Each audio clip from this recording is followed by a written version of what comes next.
Hello and welcome to the Football New South Wales Community Podcast.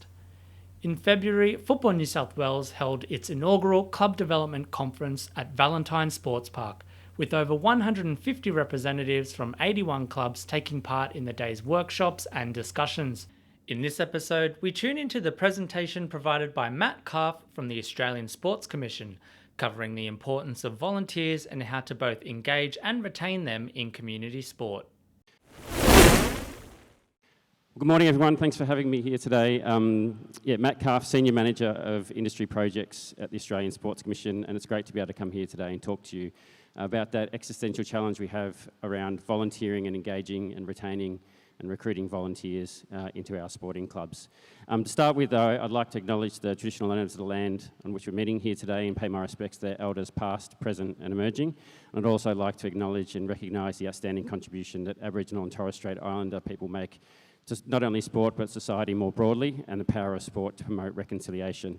And I think it was a wonderful welcome to country we had this morning that was very educational and very inspiring as well.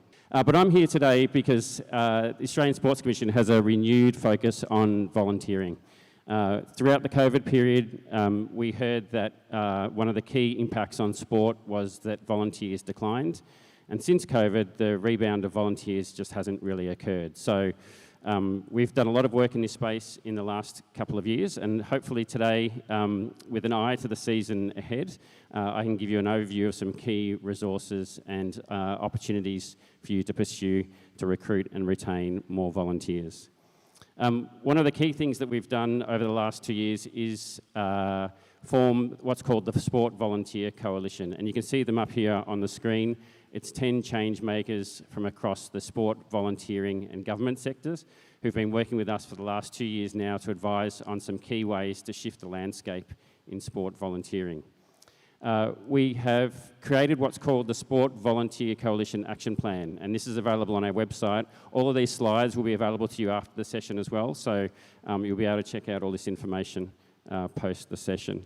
But the Sport Volunteering Coalition Action Plan outlines the things that we're going to be doing over the next 4 years to help sporting organisations recruit, retain and engage volunteers. It has a vision which is very different to what you may have seen before in the volunteering space. And what we're trying to work towards here is to ensure that people from all walks of life see and realise opportunities to contribute to individual club and community goals in a way that suits them. So you heard Adam here with my introduction a minute before saying if we don't have volunteers, we're stuffed, which is right, but that's not the reason that people volunteer at your club. People volunteer at your club because of a personal passion.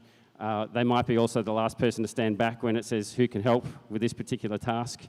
But the reason that people volunteer in sport isn't because sport's going to fall over, and that's really what we've been doing for the last many years in this space, is to say if we don't have volunteers, we don't have sport. But what we're trying to do here is to shift the narrative, to actually reframe sport volunteering to be a positive and rewarding experience. If you think about volunteering across other sectors in society, people volunteer for those things because they're passionate about them, whether that's the Cat Protection Society or the RSPCA or palliative care and so forth. People have a passion for that. And what we want to do is ensure that people have a passion for volunteering in sport, and that volunteering in sport is seen as an attractive option for people who want to volunteer and contribute to society as well.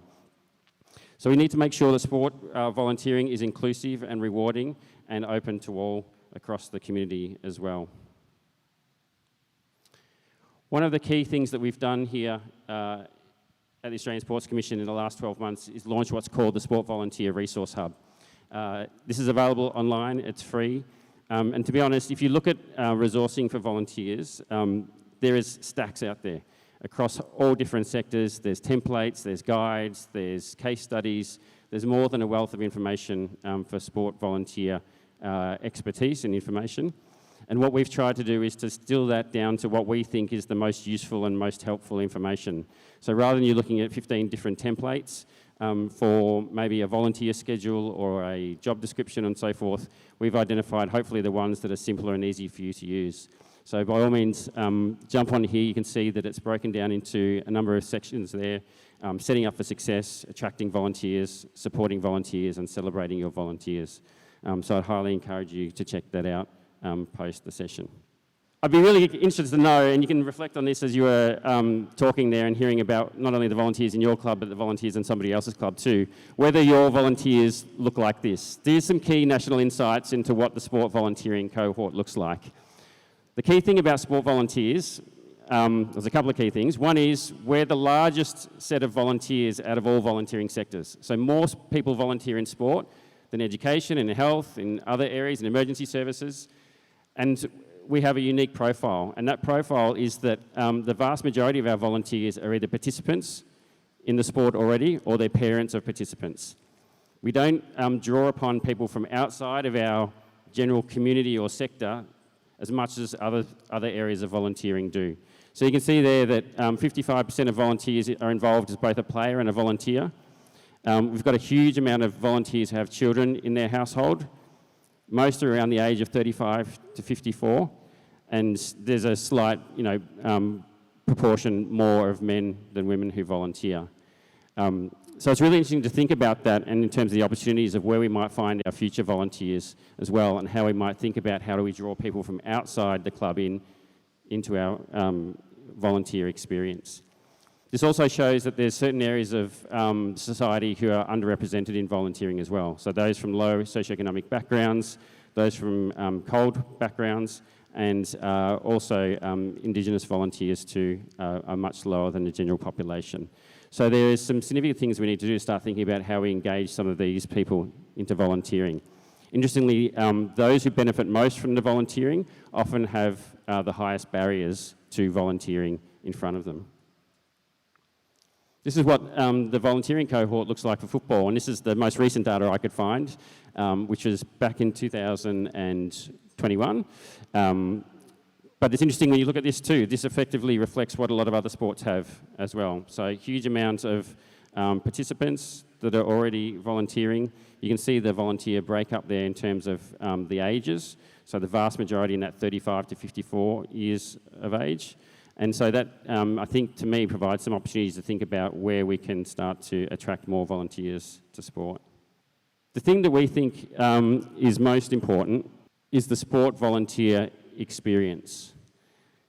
This is the environment that you create for your volunteers and how you work together to create that environment. And so what we've put together here, with a lot of research, a lot of consultation across the sector over the last couple of years, is a sport volunteer experience framework for change. And this is a framework against which you can review and think about the volunteer experience at your club. And if you think there's value in this, I'd highly encourage you to think about this going forward. The great thing is too, is that we have updated at the start of this year the workforce module in Game Changer for you guys. So Grace was talking about that earlier this morning. The workforce module is now aligned to this framework. So if you haven't done the workforce module this year yet, if you did it last year or the year before and so forth, I'd highly encourage you to go back in, because some of these questions today that we'll talk about help you to think about the volunteer experience, hopefully a different way. What I want to focus on first, though, is the ways of working which sit around the outside there. So leveraging data and insights, and that's where Game Changer is going to be really important for you all, is to look at the data and insights that is starting to generate in terms of where your club's at and where it might be in connection to other clubs as well. Don't be afraid to try new things. The way we've been engaging with volunteers, we know in the past, doesn't necessarily work now. Society's changed, expectations have changed, workforces have changed, people's lives have changed, and so we need to sometimes try new things to see if they're going to work or not. So don't be afraid to try new things and fail. And most importantly, work collaboratively.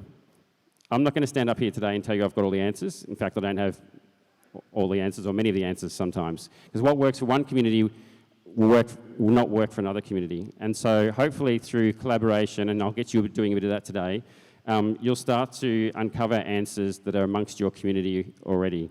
So working together on these challenges is a really important thing going forward. Okay, so into the 5 elements there of the volunteer experience. Make it feel like I belong is the first one and most important one. So volunteers need to see themselves reflected and included in sport volunteering. All types of people need to see that they belong, and clubs need to be a place for inclusivity. So it's really important that you think about what does the environment at your club look like from the time that somebody walks into that front door or onto the pitch for the first time, and even the online environment of your club. How welcoming does it look like to people outside of your club at this point in time? Do your volunteers feel a strong sense of belonging to your club? And what changes can you make to the volunteer opportunities at your club to make them more inclusive of your community? And this is really important to think about too from the young volunteers' perspective. So do you have a strong youth voice at your club around volunteering? Do you know what they feel like in terms of the opportunities they see ahead for volunteering? So I'd highly encourage you to think about that from the youth perspective as well. The next one is make it easy to get involved. It needs to be easy to find opportunities to volunteer and get involved, and signing up should require no prior connection to the club. And ideally, going forward, it should be easy to stop, start and change roles and recommence volunteering depending on what else is going on in a volunteer's life. Quite often we sign up our volunteers for a season commitment, and I'd encourage you to think about, is there a way that we can start to chunk or block things in a different way that encourages people to try volunteering, to dip in and out of volunteer roles throughout the season. It might be that you appoint 3 or 4 people to a particular role rather than just one person so they can job share and so forth as well. But something for you to think about is how easy it is for new volunteers to get involved in your club, and how easy is it to start, stop and change volunteer roles. But what's most important today is that you take away 1, 2 or 3 new ideas that you might be able to implement at your club that you haven't thought of before in terms of recruiting and retaining volunteers. And I noticed we had some roving mics around before. Maybe we could have a roving mic, because I'd love to know, did anyone hear a great initiative or idea or something that somebody does that makes people feel like they belong at their club they'd love to share? Any ripper ideas out there that someone wants to share for the benefit of the group? Just a very simple one, just giving a club polo to the volunteers so they're walking around, with a shirt that shows they're a volunteer of the club. Yeah, excellent. With volunteer on the back and that sort of thing. How many people have shirts for their volunteers that notify them or identify them as volunteers? A lot of you do, which is great. Yeah, and you can see that's one of the major attractions for major event volunteering too. So I'm not sure how many of you here were volunteers for the FIFA Women's World Cup, but you still see people obviously getting around in their kit. That's one of the things that people really feel pride in is that shirt. So that's a great idea. And even better is if you get some of your volunteers to help design that too. I've got a funny story. I've got a colleague at work who volunteered for the rugby that was over in WA just recently as well.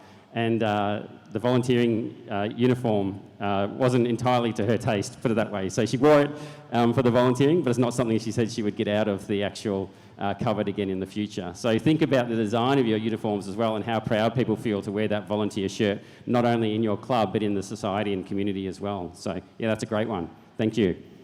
All right, and on to the next one, make it easy to get involved. Or did you have a feel like I belong one there? Well, there's lots. Here we go. Yeah, we both talked about implementing a volunteer of the month. So just setting up a simple Google form where our coaches can nominate like a volunteer of the month, and we'd recognise them on social media. Yeah, excellent. Very good. So volunteer of the month, easily recognised via Google Forms. Fantastic. And there was one up the back, I think, too, wasn't there?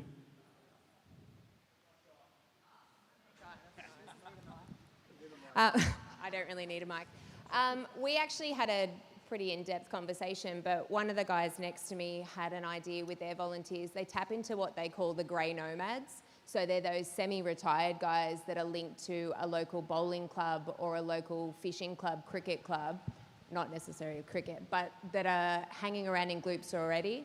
And they tap into one of those volunteers. It might be just for barbecue, and those boys then go, oh, come on down, Steve, as well, and then you gain more than just one of them. So it's about tapping into those unknown volunteer organisations that you might not have a link with normally. Definitely, that's a great idea. Surf Lifesaving do something similar too. We've done a story on that on our website called the Silver Salties, is what they call them in surf lifesaving. So yeah, there's groups around, whether they're social groups or more organised, men's shed or the local bowls club and those types of things. And if you look at the volunteer cohort here that you have in football at the moment, that 55 plus age group isn't that high. So there's potentially, your older volunteers, retirees who are looking for an opportunity to contribute to society, might be passionate about football, tap into them. That's a great idea. The next one was make it easy to get involved. Any great ideas there around that one? So we're chatting with the guardian safety fellas working with children behind us, and they have suggested to us, which we'll probably have a look at, that there are certain individuals that don't have a knowledge of football. However, they could be early childcare educators and so forth, who would have more knowledge on the safety side. So they could possibly be interested in heading into the volunteer side, knowing safety versus knowing football. Definitely, yes. So it's really important to understand what is the actual tasks or roles or functions that happen in your club and being able to match people to those too. Quite often we bundle people up into a particular role that requires 3 or 4 different areas of expertise, but can we unbundle that to increase the number of volunteers to focus on their area of expertise too? That's a great segue actually. I'll move on to the next one, which is tailor roles to support my needs. And I think that's exactly what you're talking about there, was the ability for us to think about what are the skills and capabilities that you have in your club, and being able to tailor roles to support those needs within your club as well. And I've got an example here with this one. So at a club that I was volunteering at the start of our season, we needed a barbecue manager. And there was a good defined role description. We knew what was happening. We knew what was required. But could we get a barbecue manager? No, we couldn't get one. It seemed to be too big, too onerous. No one wanted to plonk themselves next to the barbecue for a whole session and miss their kids participating in sport. But what we found is once we started to break the roll up is we didn't need a barbecue manager. We needed somebody to get the sausages and the bread before the before the session. We needed someone to set up the barbecue and make sure there was gas. We needed some people there to cook, and we needed some people to pack up. And it didn't have to be one person that did that entire job. And once we started to separate that job into smaller chunks and asking people to do small time-bound opportunities to run the barbecue, we had plenty of volunteers, and we had no issues going forward as well. So one thing I think it's really important for you to think about is your current structure of volunteer roles. How attractive are they to people in current society? And if there's some particular roles, and that was one of the things I was asked to talk about a bit today, was those hard to fill roles, is there a way that you can redesign them to make them a bit more attractive as well? And the fourth one here is support me.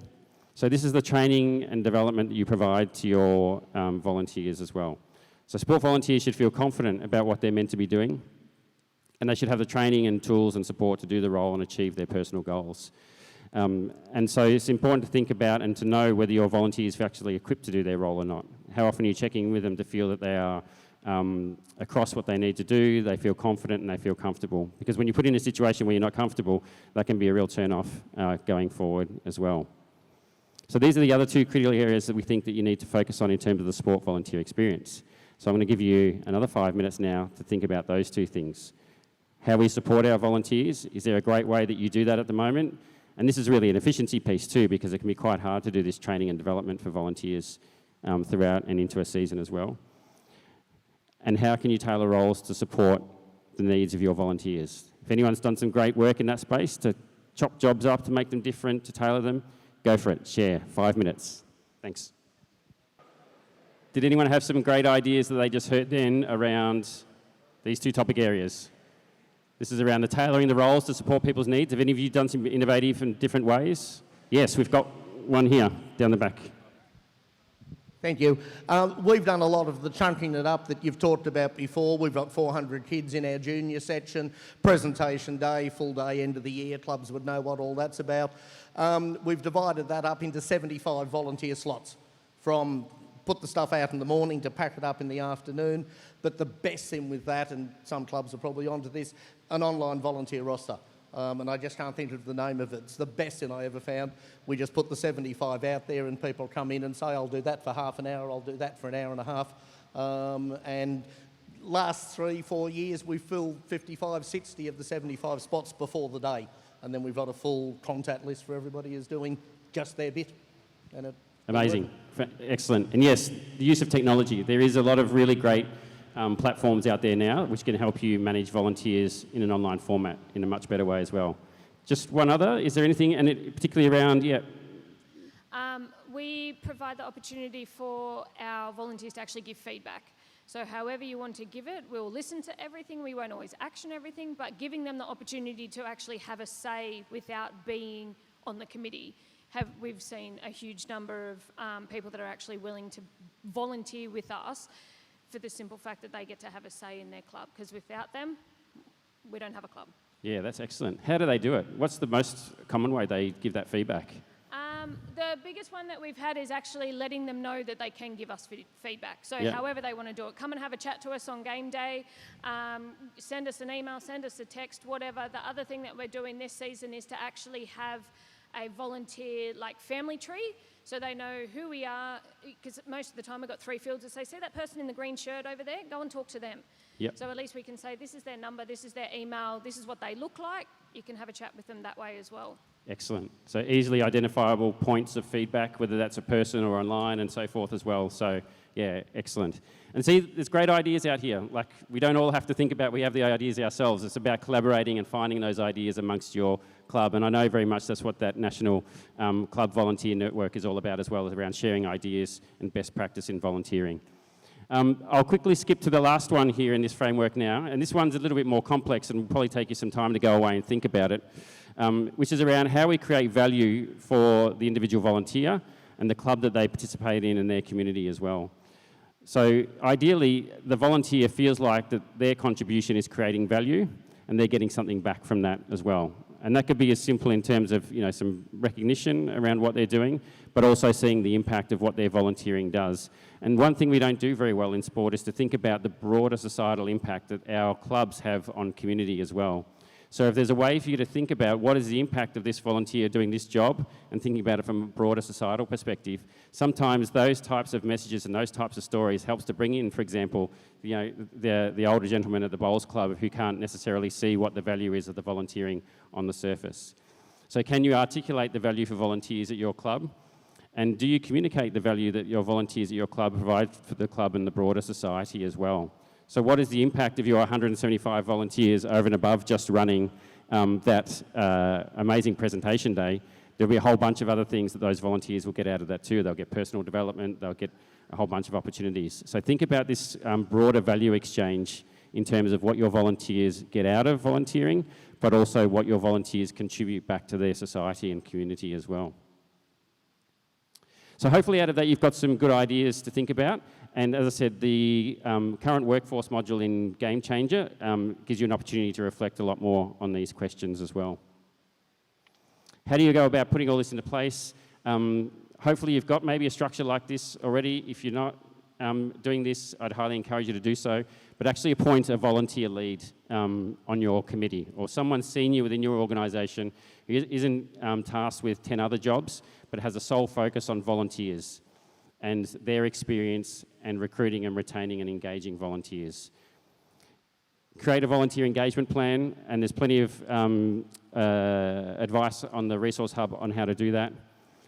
Capture the voice of your volunteers, so that opportunity to provide feedback is critical. You need to hear from your volunteers regularly around what's working, what's not working, and then also plan for succession as well. Don't get to the end of the season, have somebody fall out of a job and then not have an opportunity for somebody else to step into that who's already been supported to do so. So that's really critical. Just a few other resources that are of interest here just before we wrap up. We run free webinars. We did 4 of them last year, specifically on the topic of volunteering. We ran one on youth volunteering.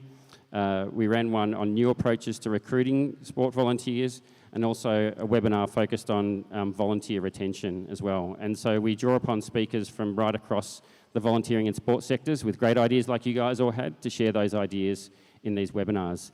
The next one we've got coming up is in March. Some marketing will come out for that soon.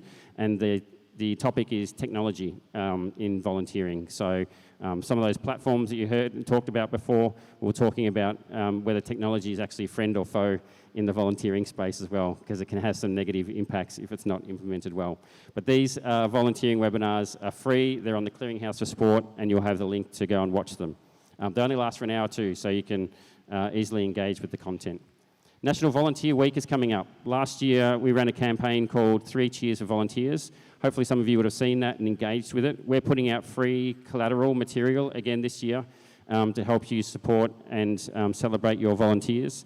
And I'm sure Football Australia, I think they got on board last year as well with some content here. So National Volunteer Week, 20th to the 26th of May, is a great opportunity for you to celebrate the volunteers in your club and join a national movement around celebrating volunteers. The theme for this year is something for everyone. So we'll be doing a lot of work to try and highlight the opportunities in sport volunteering, that there is something for everyone to get involved in. Sport Volunteer of the Year. You may not have heard of this. We've been running for 2 years now.